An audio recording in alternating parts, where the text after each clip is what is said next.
ഇപ്പൊ നടക്കുന്ന ഗുരുവിന്റെ ദൈവവൽക്കരണം എന്ന് പറയുന്നത് നിശ്ചയമായിട്ടും ഗുരുവിനെതിരാണ്. ഗുരു ജീവിച്ചിരിക്കുന്ന കാലത്ത് തലശ്ശേരിയില് ഗുരുവിന്റെ പ്രതിമ സ്ഥാപിച്ചു ജഗന്നാഥ ക്ഷേത്രത്തില്. അപ്പൊ ഗുരു അത് കണ്ടിട്ട് പറഞ്ഞു, ഇതിനാവുമ്പോ പിന്നെ ചോറൊന്നും കൊടുക്കണ്ട എന്നൊരു മെച്ചുണ്ട്, അതവിടെ ഇരുന്നോളും എന്ന് ഗുരു ഫലിതം പറഞ്ഞതിനെ കുറിച്ച് നമുക്കറിയാം.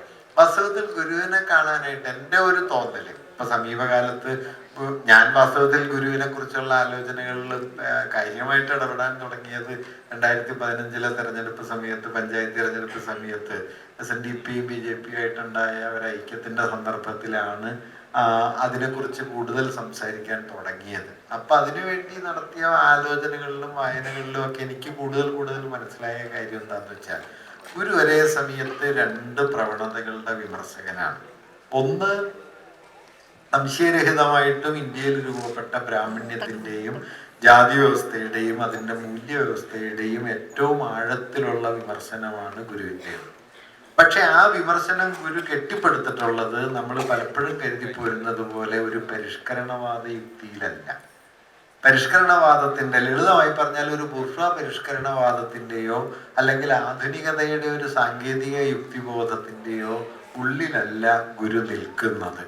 ഗുരു നിൽക്കുന്നതിൻ്റെ മൗലികമായ ഒരു പ്രാധാന്യം ഇപ്പൊ മറ്റ് ധാരാളം പരിഷ്കർത്താക്കൾ നമുക്കുണ്ട്. ആ പരിഷ്കർത്താക്കളുടെ കൂട്ടത്തിൽ ഒരാളല്ല ഗുരു എന്നാണ് ഞാൻ കരുതുന്നത്. കാരണം അവർക്കൊക്കെ അവരുടെ മുമ്പിലുള്ള ഇഷ്യൂവിനോട് ഒരു പരിഷ്കരണപരമായി ഇടപെടുന്നു എന്നതിനപ്പുറം ദാർശനികമായ ഒരു വലിയ കാഴ്ചയുടെ അടിസ്ഥാനമില്ല. ഗുരുവിനെ സംബന്ധിച്ച് അതുണ്ട് എന്നാണ് ഞാൻ കരുതുന്നത്. അത് അടിസ്ഥാനപരമായി മനുഷ്യാവസ്ഥയെ പുനർവിഭാവനം ചെയ്യുന്നതുമായി ബന്ധപ്പെട്ടാണ്.